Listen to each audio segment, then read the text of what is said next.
So here in Vail, we have been one-to-one at the high school now for 15 years. What that means is that every year we give out a lot of Chromebooks. Hundreds of Chromebooks. Okay. Thousands of Chromebooks. In spite of this long history of success, the question is still asked, is a Chromebook as good as a regular laptop? I mean, I like laptops. I'm a big Apple fan myself. Here's my MacBook. I use it every day. You could also say, well, okay, a Chromebook is good enough for a high school student, but it's not good enough for a college student. We're actually in a position to answer that question, or at least attempt to do so. I have sent multiple children off to college at this point, nearly everyone with a full-featured laptop. But kid number 5, Isabel, a sophomore at Franciscan, left with a Chromebook by her choice. So I'm going to talk to her and her older brother, Carrie, who's a senior at Franciscan. He has a Mac laptop. She's got a Chromebook. And we'll compare their experiences and try and answer the question, is a Chromebook enough for a college student? With us today we have Isabel Federoff, who is going to be a junior, and you're a math major, correct? Yep. All right, there. And then we have Carrie, who's a senior over there, and Carrie, sociology? Okay, sociology, right. And so we have someone from the College of Arts and someone from the College of Sciences. And Carrie has his MacBook Air, which he purchased with his graduation money. Although, Carrie, you did use a Chromebook while you were in high school, right? While you were in high school in Vail. So you've had the experience on both sides. And Belle, you have a Chromebook, all right? And even though we offered you a MacBook when you went off to school, you decided to stay with a Chromebook. Yep. So the university has proposed, or at least considering the idea of providing a laptop for students who might not be able to afford one or come to college with that. Apparently that does happen. Yeah, it does. And so, Carrie, if a student comes on campus without a full-featured Mac or Windows laptop, what would they be missing out on? Well, they would be missing out on a few localized options. For example, the Microsoft Office programs in their entirety that run PowerPoint, Word, Excel. Very useful programs. Full-featured programs, Adobe Photoshop, AutoCAD, Microsoft Office Professional, those can be installed on a full-featured laptop. That's correct. Okay. And so that's one advantage of what we call in IT a fat platform. Now, if you were to lose your laptop, that would be pretty catastrophic, wouldn't it? Indeed. It would be in terms both the material cost, because it's expensive, as well as whatever was locally on that laptop would be gone in that way.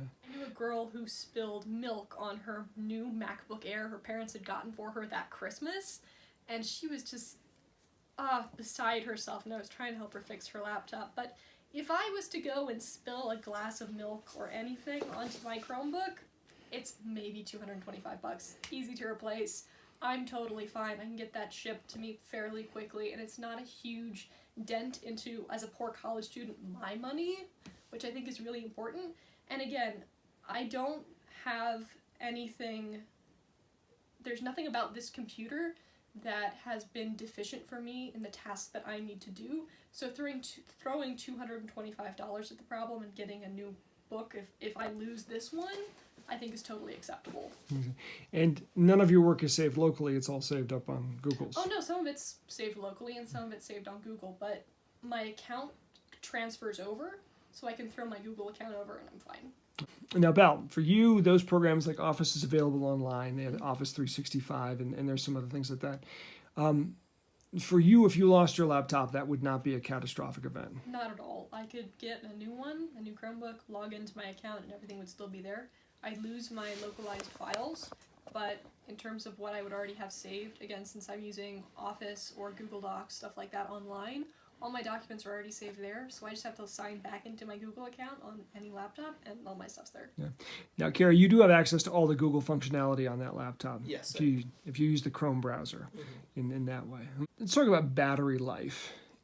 So Val, what sort of battery life do you expect or do you generally get from your laptop? I adore my laptop. When it says it has 12 hours of battery, it means it has 12 hours of battery. I can run my laptop for 12 hours without plugging it in, and it is a champ, and I love it. Now, that is, again, a particular model of Chromebook. Yep. That's a high-quality Chromebook. This is Probably some of the cheaper, shabbier ones might not be able to do the that. ones I had in the past, because I've had cheaper ones in the past. This is the third Chromebook I've owned. There was the first one, not great, but the second one, I could run about 6 to 8 hours on it without Okay. plugging it in, and that was a regular one that you would have at Vail. Another point, yeah. Okay. Now, Carrie, what sort of battery life do you expect from yours? Well, I have to remember that since my computer is a heavily used one, even before I got it, the battery has worn down, and so it's not as optimal as it could be. But the normal Apple MacBook Air has a general battery life of about 6.5 to 7 hours. That's been my experience. I have a brand new MacBook Pro. I mean, the best you can get for love or money, and mine runs about 4.5 to 6 hours before it's dead. In that point, now again, it's doing more. I mean, Yeah, that's just the simple Exactly. matter. It all depends on what you're doing. Mine has lesser functionality, and so because of that, yes, it's going to run longer, but I don't think you need to have 20 browsers open if you're writing a paper, so you should be fine. And like I said, my laptop currently is at 83% and it says it has 12 hours and 15 minutes left, my laptop will in fact run for 12 hours and 15 minutes. So then, Carrie, you've used both in that way. I'm going to guess here, and you guys correct me because you're college students and I'm not, that probably 90% of your time is spent in email, in social media, and in writing papers and things like that. Is that correct? Yeah. So with Carrie, on a Chromebook, would you lose any of that functionality? None whatsoever. None whatsoever. So for a student who was cost conscious, that might be a viable option. Oh, absolutely. Okay. Now, in some things like engineering, where you might need more advanced programming and things like that, it might be necessary.